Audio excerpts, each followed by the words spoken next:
A very good morning to you. Well, I hope you enjoyed reading Titus a second time and Philemon if you had a chance to read Philemon. Today is a day of rest. I know it's not Sunday, but it's a day of rest. We're not going to read large portions of Scripture together today. It's a day for you to read whatever portion you want to. And as I was thinking about this morning, I thought about the lovely words that are so very familiar to us in Matthew 11:28 to 30, when Jesus simply says, "Come to me, all you that are weary and are carrying heavy burdens, and I will give you rest. Take my yoke upon you and learn from me, for I am gentle and humble in heart, and you will find rest for your souls. For my yoke is easy and my burden is light." At the moment, we are burdened if we listen to too much of the news with terrible statistics, terrible knowledge of what's going on in our hospitals, terrible situations around the world. And the answer to that, as it is to everything else, is to come to Jesus, to rest. All those who, we are weary of this. We listen to the news and quite often Terry says, "Oh no, they're not talking about COVID again." And I say to him, "But it's the only thing that's going on, really. It's massive." But it wearies us. And the way out of it, the way to cope, is to rest with Jesus in trust, to bring him our burdens and lay them at his feet. And I've got this lovely Bible that I was given a few years ago by Terry, which is called the C.S. Lewis Bible, and it has passages from writings of C.S. Lewis linked with various Bible verses. And it has quite a long passage from Mere Christianity linked with these verses in Matthew 11. And I'd like to read part of it. He's talked about many people having the idea the way to be a Christian is to make a lot of effort and do a lot of good things and be good and respond to our conscience. And he argues that if you do that, your natural self will grumble all the time, and the more you try to be good, the harder it becomes. And then he says, the Christian way is different, harder and easier. Jesus says, "Give me all. I don't want this much of your time and this much of your money and this much of your work. I want you. I've come to torment, not to torment your natural self, but to kill it. No half measures are any good. I don't want to cut off a branch here and a branch there. I want to have the whole tree down.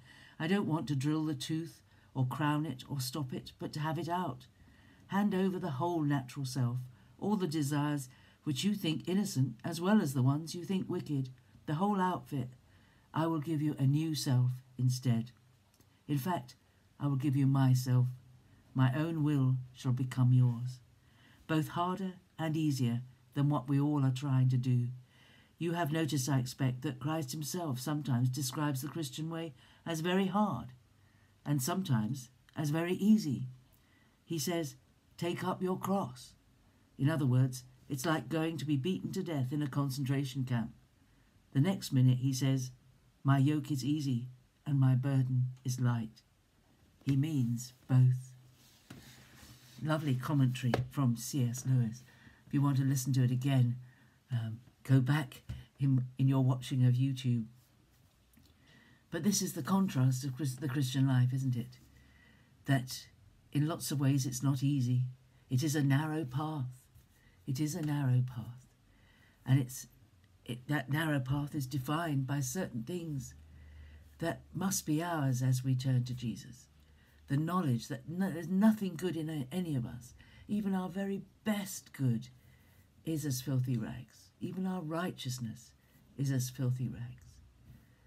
But the new life that Jesus gives to us changes everything. It purifies us. It turns us from from, I can't think of the word, contaminated stuff to pure stuff. It takes out, it changes us, changes our core, changes the very essence of us. But it starts with us responding to his invitation. So if you're feeling weighed down by all of this that we keep hearing, by the awful things that are going on in the world, weighed down by the thought of what men do to other men, what people do to each other, dreadful things people do to each other, dreadful things people do to this planet. You may even be weighed down by the thought that came up last week, I think it was, of all these people who went to British resorts last year instead of going abroad to Spain or other places.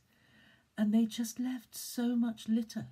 They just covered the place with filth and rubbish and leftovers and plastic and even human waste.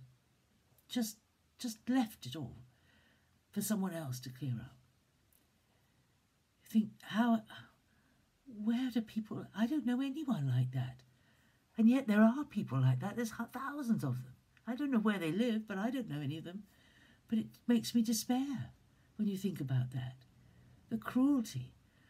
And we like watching Rip Off Britain, and they're doing a live show every morning this week. It's been great to watch because they do often turn up pitfalls or scams or things that have happened to other people which can warn us that we can protect ourselves.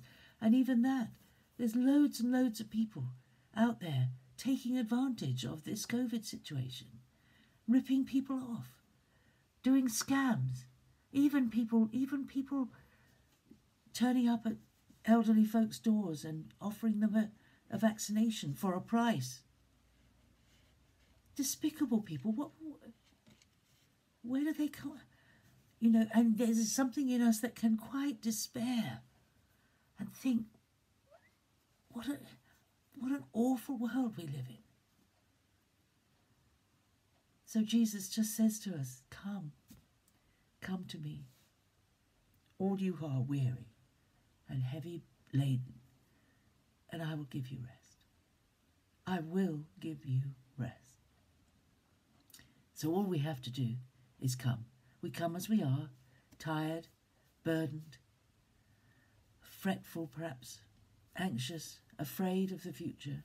We come to him with all the raw emotions that we have. And we look at his face, and we see his love, and we think of what he's done for us. We think of his life, we look into his face, and we rest, and we let it all go. And we know with a certainty that there will come the day when everything will be set right. There will come the day when Jesus will return, and this world will be changed. We will be changed, this world will be changed, and the evil will go.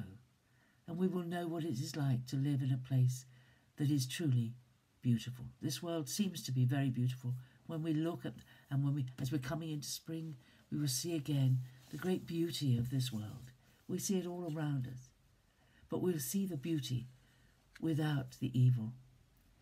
And our heart and spirit will be satisfied then, when we see things the way God always meant them to be. But the first step is coming to Jesus. Come to me, all you who are weary and heavy laden, and I will give you rest. I hope you have a restful day in his arms, and I'll see you tomorrow. Bye-bye.